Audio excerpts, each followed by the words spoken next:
سلام دوستانو، نن زه تاسو ته د برین ټریسي کتاب ګیټ سمارټ تشریح کوم.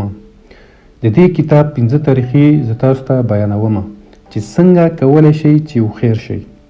2 طریقې درته په دې ویډیو کې بیانوم او 3 په بلې ویډیو کې. زه باور لرم چې ستاسو نظر به دې ویډیو سره بدل شي او نور به هم هوښیار شئ. راځئ چې د هوښیارتۍ طرف ته لاړ شو. تصور وکړئ چې تاسو سره په بانک کې 10 میلیونه روپۍ وي.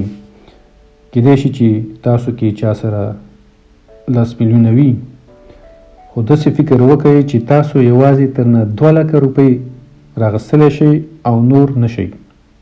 حتما درته کار درځي او خفګان پکوئ چې دا ولې نه شئ. همداسې زموږ د سوچ او فکر قوت هم دی. مونږه یوازې 2% زموږ د سوچ او فکر استعمالوو او باقی پاتې 98% باندې هیڅ هم نه کوو. خو ښه خبره دا ده چې د باقی پاتې 98% هم استعمالولی شو، خو دې لپاره باید یوه خزانه خلاصه کړو. د خزانه چې خلاصوئ د هغې دپاره یوازې باید خپل نظریات بدل کړئ او نظریات بدلولو لپاره باید فراخه سوچ او فکر ولرئ.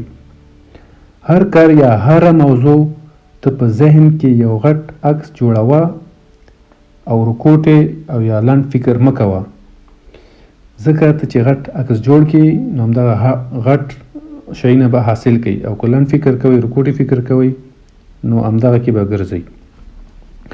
اوس درته زه 2 طریقې سنجوم چې څنګه هوښیار شئ او د هوښیارانو خلکو په شانتې شئ.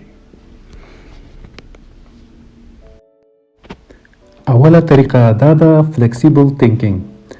دنیا ډیره تیزی سره روانه ده.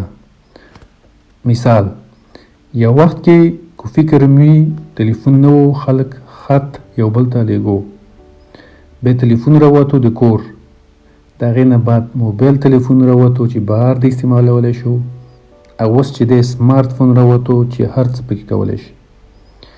نو د دې بدلون د لاسه ډېرې کمپنۍ ورکې شولې. یوازې په ټکنالوژۍ کې نه، داسې نورې ډېرې شیونه دي چې ورک شو، ځکه ډېر ښه شیونه راووتل او دا نور چې دی کمپنۍ پرمختګ نشو کولی هغې سره، نو ختمې شولې. ځکه باید مونږ ډېر فلیکسیبل فکر وکړو او داسې تیزی دنیا سره ځان برابر وساتو. نوي چیزونه زده کړو او نوې طریقې.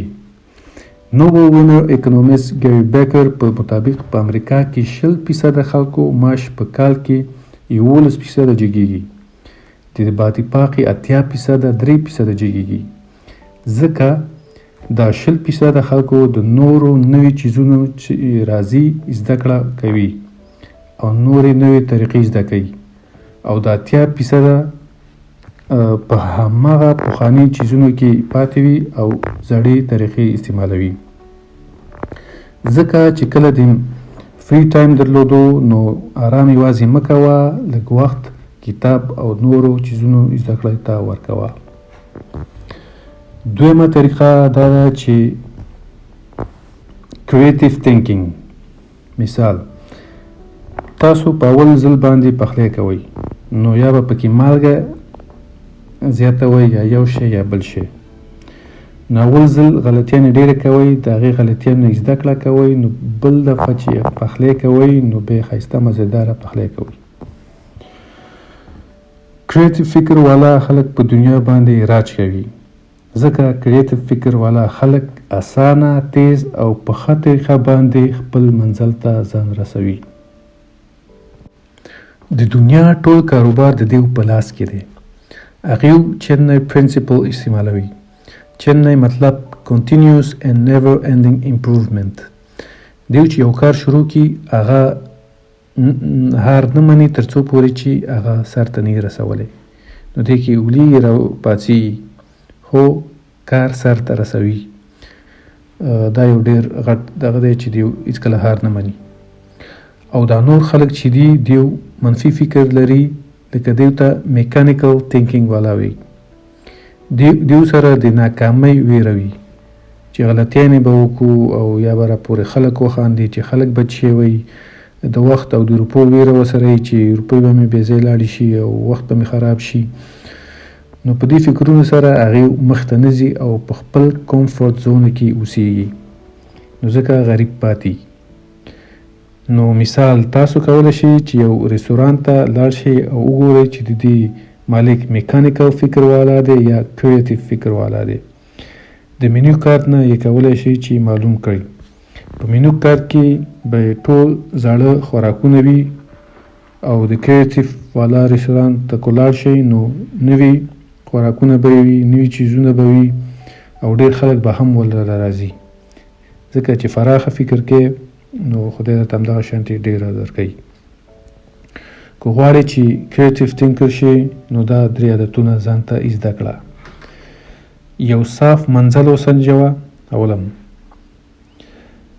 او دویم ځکه صاف منزل چې وسنجې تا ته هر څه صاف کاري او همدغه د منزل دی. دویم فوکس په یو چیز باندې وساته، توجه دی او په هغې طرف باندې ځه، ځکه چې ډېر څیزونه ته فکر وساتې نو یو شی نشي حاصل کولی.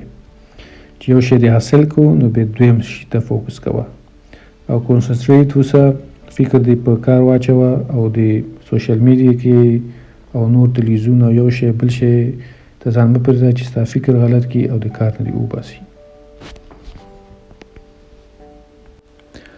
نو د دې ویډیو پای ته د خیر سره ورسېدو. په دې 2 شیانو باندې ډېر کار وکړئ، فلیکسیبل تینکینګ او کریټیو تینکینګ. دا یوه خبره مې یاد ساتئ، د ناکامۍ نه مه یېرېږئ، د ناکامۍ نه زده کړه وکئ، ځکه د ناکامۍ نه بعد کامیابي ده. هر څوک چې کامیابه شوی دی هغې ډېرې ناکامیانې تېرې کړي دي او هار یې نه دی منلی. دا ډېره مهمه ده چې خپل منزل ته ځان ورسوه، چې هر څنګه ځې، هر څنګه تکلیفونه تا باندې راشي، خو هار مه منه او اخر به خپل منزل ته بیا رسېږي. نو دا ویډیو شیر کړئ چې نور ورونه ته هم زده کړه وکړي، که غواړئ چې موږ هم په نورو په نړۍ کې یو څوک یستو او یو ځای ولرو او د چا نه کم نیستو. زما چینل لایک او سبسکرایب کړئ چې نورې ویډیوګانې تاسو ته جوړې کړم. ډېره مننه، ژوندی اوسئ، خوشحاله اوسئ، کامیابه اوسئ.